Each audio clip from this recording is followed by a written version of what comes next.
On Wednesday afternoon, Sky Sports announced that Matt Le Tissier, Phil Thompson and Charlie Nicholas would be let go as panellists on Sky's weekly Saturday afternoon show, Gillette Soccer Saturday, meaning Paul Merson is the only permanent studio analyst to be retained. Meanwhile, Jeff Stelling will continue to host the show unless he decides to leave of his own accord. It's the end of an era in many respects for the programme, given that the three panellists have racked up more than 60 years on the show between them, featuring in a combined total of more than 1,200 episodes. When the news broke, the initial responses on social media were rather unsympathetic. Popular fan accounts recalled dubious or scathing comments the panellists have made about their teams or players in the past, some of them celebrating their departures. Younger fans in particular, those aged under 25, seemed gleeful at the news, longing for some new blood on the show, given that it has been almost 2 decades since Le Tissier last played top-flight football, a quarter of a century since Nicholas did, and 37 years since Thompson last laced up a pair of boots in the First Division, some 9 years before the Premier League's breakaway from the Football League. To some then, Thompson, Nicholas and Le Tissier were viewed as dinosaurs, relics of a bygone era who could no longer offer insight into the inner workings of the modern game, and nor were they prepared to do their research to offer valuable discussion in the build-up to the games themselves. Others expressed sadness, oftentimes regardless of their views on the trio's ability as pundits, simply as a departure from the usual habit and routine of a Saturday afternoon. A resistance to change is a natural human response, and to some, just the idea of anything different can be disconcerting.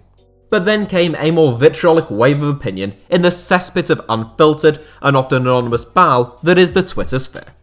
It started with speculation as to who could replace the holy trinity of Thompson, Nicholas and Le Tissier, and before long, both Alex Scott and Mika Richards' names were trending. A quick click on their names revealed it largely wasn't because people thought they were excellent candidates for the job, but because Twitter's anti-woke police and snowflake combating vigilantes could see Sky's true motives. They weren't refreshing a 20-year-old format and responding to the demand of a large number of viewers, they were tick-boxing. Tokenism at its worst. It didn't matter that according to YouGov only 30% of viewers have a positive opinion of Soccer Saturday, a ranking so low it means the show is somehow less popular than Piers Morgan's Life Stories, or that Sky reportedly has been losing viewers to BT Sport's similar programme Score. No, as the surprisingly anonymous Twitter user West Hollensian, whose timeline is full of posts about deporting non-whites and so-called non-indigenous Britons, or the equally lovely Lake Tahoe, who makes no secret of the fact that he's a big fan of the Ku Klux Klan on his timeline, both told me the only reason Sky Sports have taken this decision is because of either Black Lives Matter, whose statement goal is famously to get a blackface on Gillette Soccer Saturday, or because of the general politically correct brigade clamping down on yet another fine British institution. It's like the last night of the proms all over again. Perhaps we all ought not pay so much attention to Twitter storms, often contested by maniacs on both sides of an argument, spouting off with all the rationality of a flat earther. Apologies to any flat earthers watching, by the way, I didn't mean to cause offence. However, it is a little bit difficult to overlook some of the vile racist abuse the likes of Mika Richards and Alex Scott were receiving for having the nerve to be linked with a job by other people. I mean, regardless of your thoughts on the Soccer Saturday panel or their dismissals, anyone who can't see how absurd that is just in of itself, abusing someone on the internet because other people have speculated that they could be offered a job, then, well, as Christopher Hitchens said of the late Jerry Falwell, people like that should be out in the street, shouting and hollering with a cardboard sign and selling pencils from a cup.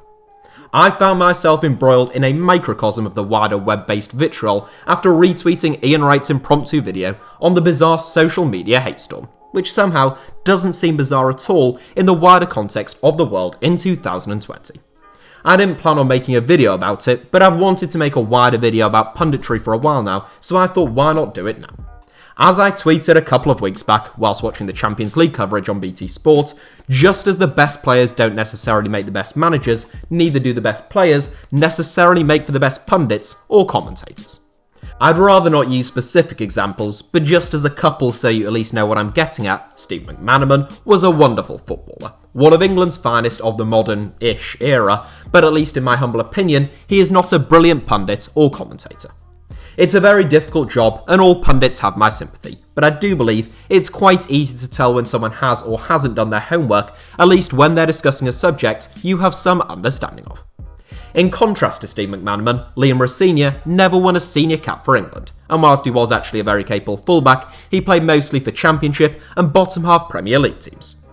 He was not one of the outstanding footballers of his generation, but he is, again, in my opinion, and I'll just preface that everything I say in all of my videos is in my opinion, unless stated otherwise to avoid confusion, he is one of the best pundits in Britain at the moment. He is eloquent, well prepared, and engaging. Rosenior is obviously passionate about the game, and it's very evident that he researches the teams and players that he knows he's going to be talking about before going on there, and I think supporters appreciate that. Of course, just as being a great player doesn't mean you will be a great pundit, it also doesn't mean that you won't be. Gary Neville was a superb right back, and he would most certainly join Rosenior among my 3 favourite pundits around at the moment. In fact, that would be quite fun picking your sort of dream Gillette Soccer Saturday 4-man panel. Maybe I'll do that at the end of the video. Anyhow, in terms of pundits who do and don't do their research, it's probably best that I give some kind of example. And maybe the most obvious example that always comes to my mind is when Danny Murphy was asked about his thoughts on incoming Liverpool midfielder Naby Keita about 2.5 years ago. Murphy said of Keita, and I quote, "What I would say is he's obviously very athletic, got a lot of qualities, a bit like Jordan Henderson has. Professional, good athlete, does his job really, really well. But he isn't creative enough if you want to challenge for the title and the Champions League. Someone like Gerrard, Souness, Alonso, Mascherano, these type of players." Now, leave aside the athletic and good athlete re-emphasis, the cliche descriptives, for players of a certain variety, and I won't insult your intelligence by going into detail on that. It is clear to see from virtually everything Danny Murphy said in those 3 or 4 sentences that he had never actually seen Naby Keita play, or certainly he can't have watched him play and paid any attention. Now, that is fine in of itself. I'm sure he's working most weekends covering a Premier League game, and he doesn't get the chance to see much Bundesliga action. I feel his pain. Of course, as someone regularly paid to talk about Liverpool as they're one of his former clubs, you'd have thought he might put a bit of effort in to at least watch the odd highlights reel, or if nothing else, maybe just read what other people who had seen Keita in action had to say about him. Failing all of that, which I don't think would be too huge of an ask, I think most people would rather see a pundit say, "Honestly, Gary or Jeff or whoever it might be asking the question, I haven't seen much of him and I don't know much about him."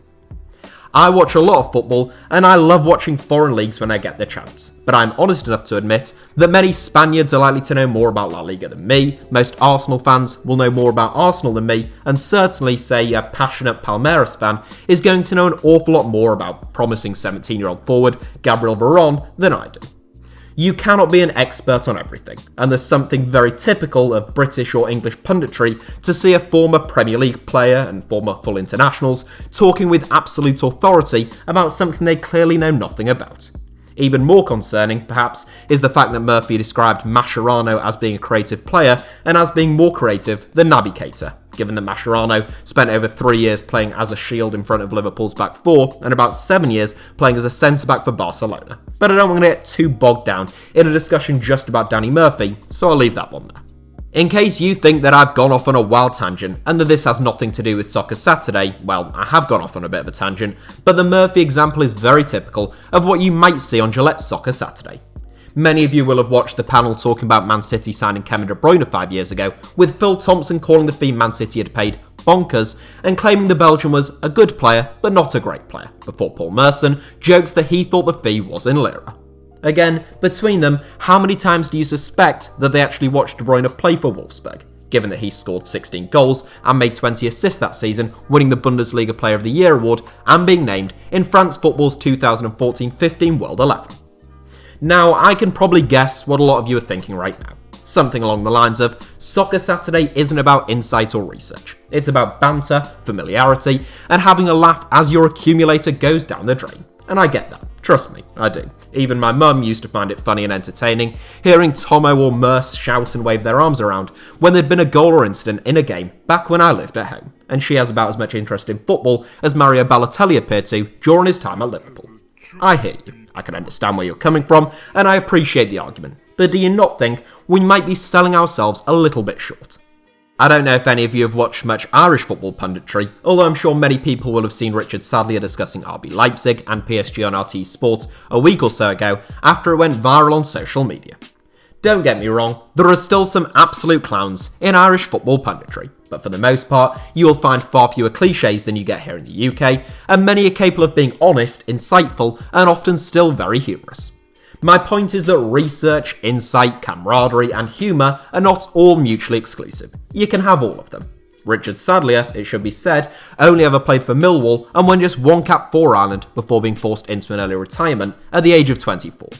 How many pundits are there with similarly undecorated backgrounds on TV screens in England? So I can sympathise with people who are bemoaning the departures of Phil Thompson, Charlie Nicholas, and Matt Le Tissier.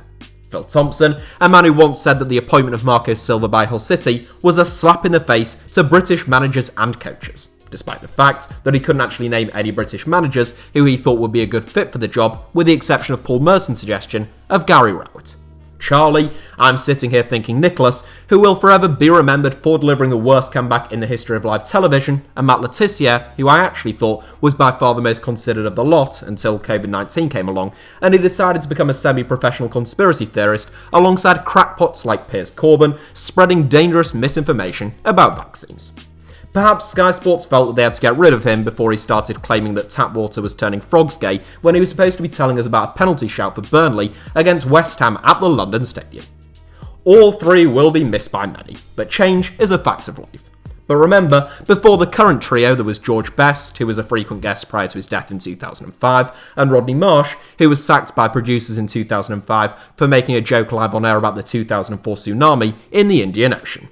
Of course, had Marsh been dismissed now for those comments, it would be the fault of the PC woke brigade, and certain people would be outraged. But back in 2005, Twitter didn't exist, so everyone just moved on.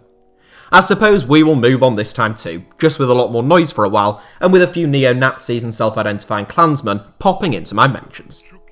Ultimately, it is quite possible that someone who isn't a white middle-aged man will be on Gillette Soccer Saturday next season, but I don't think that's the end of the world. The fact that over a third of Premier League footballers are black means that it will be an anomaly for there not to be plenty of black pundits in the English game, rather than a smoking gun in the case of tokenism for a black person to get a gig on Gillette Soccer Saturday. The bias that we need to remove from football punditry, above all else, is the bias towards those who are excellent players but are rubbish pundits or commentators.